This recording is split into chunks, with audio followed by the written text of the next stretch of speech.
I bet it's gonna happen again. What's cracking, guys? Omar Isaf here at Untamed Strength with the owner, Alan Thrall. Alan, what's going on, my man? Not much, man. Dude, it's been great kicking in with you. We trained yesterday. Yep. You put me through some strongman training. We're gonna train later on. We've been filming some really cool content. You'll be seeing that on both of our channels. What we're gonna do now is a Q&A. We thought it'd be a cool way for everyone to try and interact with us to answer as many questions as possible. So we posted on both of our Instagrams. We got, like between us, over 300 questions. Yep. So we're gonna try and keep these short and concise, take perhaps the best questions. Part 1's gonna be on my channel here. Part 2 is going to be on Alan's channel. Make sure you check out Alan's channel. Link is going to be in the description. Without further ado, dude, let's get started. Let's go. Let's start serious. Okay, so we didn't say the style of what this Q&A was going to be. Let's start more serious. Okay. Favorite action movie? Rambo.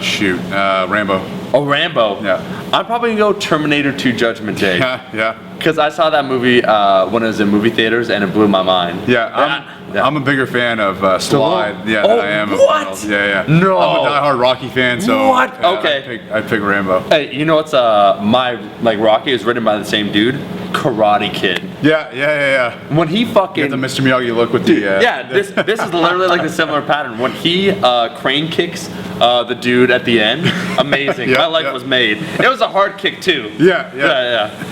Alan also does, so besides Alan doing strongman training, you're primarily known for that, but you've also done powerlifting. You did recently a weightlifting meet where you did, I think you did quite well for the amount of time you've been training. Right. You had what, a 100 kilo snatch, and what was the clean and jerk? It was a 150? 140. Oh, 140. Yeah. Okay, so here's the question. Best exercise for a stronger jerk. Clean he can get, but when it comes to jerk, he doesn't seem to be able to complete it. What did you find? Like, do you have any issues, or? Anytime you're putting something overhead, push press, jerk, split jerk, power jerk, having a strong press goes a long way.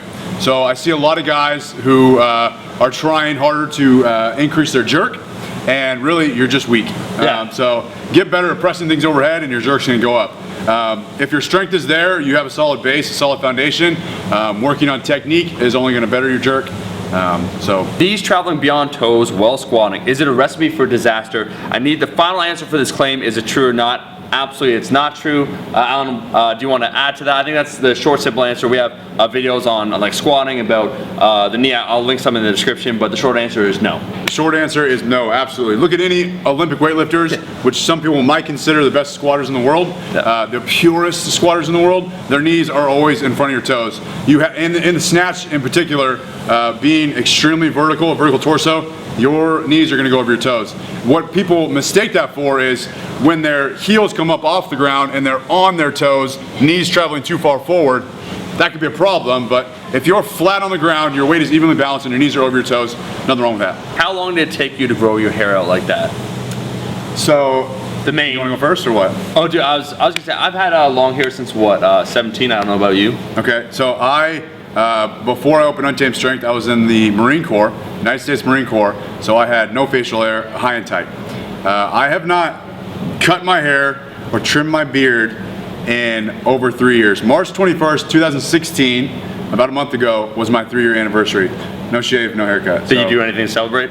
No, not particularly. I didn't put my hair up. So I trained that day with my hair down all day. Kept it down. Yeah. Do you find it easy, honestly, to train with your hair down? I find it hard, dude, to train with my hair down. I didn't last night, but I usually deadlift with my hair down, always. But I never squat with my hair down. Yeah. And when shit gets in your face and you're like doing reps, it gets hard. For the ass chest, how to engage your lats in the bench press. I actually think that lat involvement in the bench press is not super important. Recently, Greg and I did that lifting Lyceum thing where he broke down like some of the research and whatnot. I think some of the lat involvement came kind of from geared benching, the concept where when you're wearing a shirt, you have to physically pull the weight down onto your body before you press it up. Now, it is important when you're unracking the weight, certainly, and to stabilize and a strong back in order to press off of. You want to make sure that like your lats are tight, you're in that stable, strong position. So it plays a role, but the amount of role that I think some people overestimate, where they're like build a strong back, build a big bench press. I'm like, you know, build some pecs, build the delt, build the triceps. Those are the key ones, and big lats are a nice addition, I'd say. Right. I would say that your lats connect into your armpits down to your lower back. So by keeping your lats tight, it's going to keep that arch that you should have when you bench. So it's going to keep your arch if it does anything. Yeah. If you have a huge lat spread, you might be able to put your triceps on your lats, which is going to help. Yeah. But we're talking freaky huge too. Right. I like when guys like Mark Bell will say that, like, yeah, so you want your tricep resting on your lat, resting on your butt. I'm like, dude, no. I have 16-inch arms. Yeah, I can't do that. Yeah, I love when people say that. Whose calves are bigger? Got to give it to Alan. No question, unanimous decision. It's have you ever measured your calves? No, I don't have big calves in particular. I think overall, dude, I think I have like 14 point some. They're very small. Now, in bodybuilding standards, Yeah. calves, arm, neck are supposed to be equivalent. Are you there?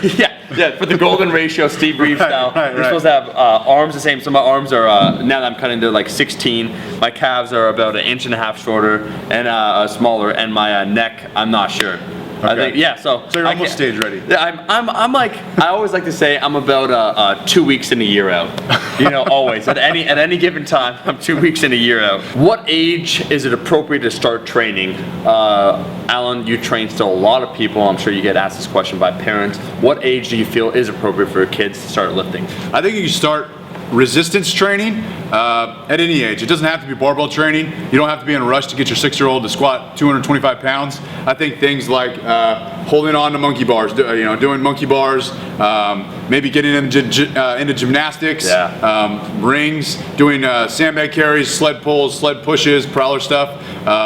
Just getting them to fight against the resistance to get them stronger, bone density, muscle capacity, muscle size. I think it's really important. It doesn't necessarily have to be barbell training.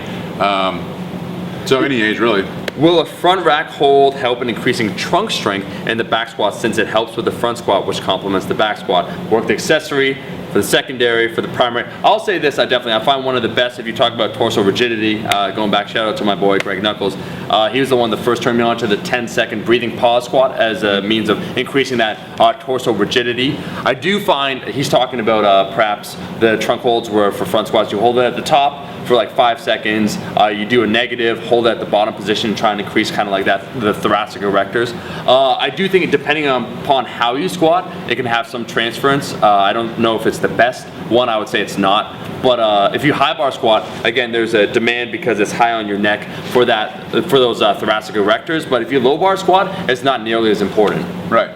That's it. I'd run with that. Omar Isov, Mr. Thrall, you need to get a super training and get in that Mark Smelly Bell power cast. That I 100% agree. Oh shoot, I was called out. Oh no, Shots called fired. out. No, I think we could definitely get it organized. You guys actually are in the same city. I think you guys would get along from hanging out with both of you. I think you guys would get along great. Yeah, absolutely. This guy said, I'm actually more of a fan of their lesser known single, Iron Faith.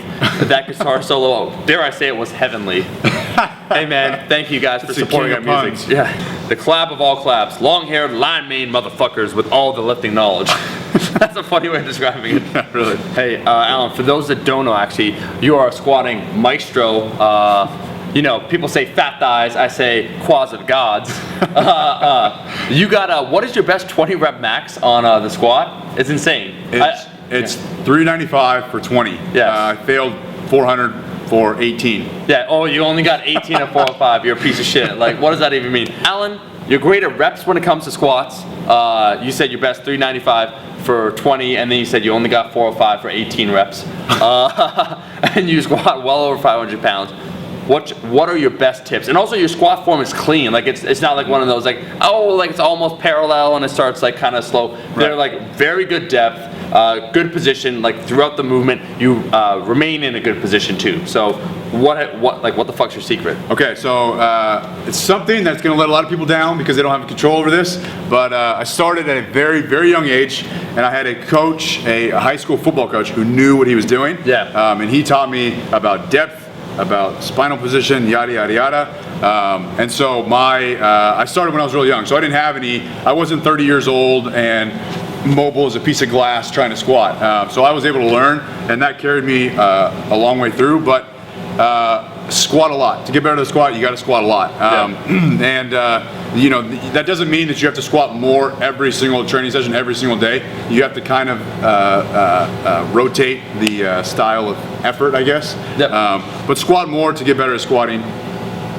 Yeah. Short answer, truthful answer maybe they don't want to hear, but that's awesome, dude. How old were you when you first started lifting? 13. 13. Yeah. Getting a coach that knows what they're talking about is so crucial at a young age, you know? Yeah, and he knew the importance of squats and cleans and front squats, and so I would do that literally 4 times a week. I didn't care at all about my upper body, as you can see.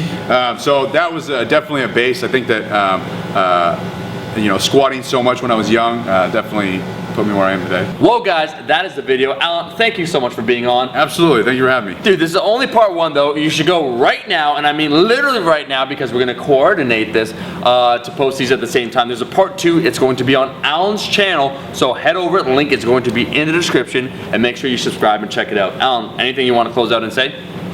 Nope, that's pretty much it. Dude, if you liked the video, make sure to like the damn video, and I'll be seeing all you guys, my rascals, in that next video. Peace!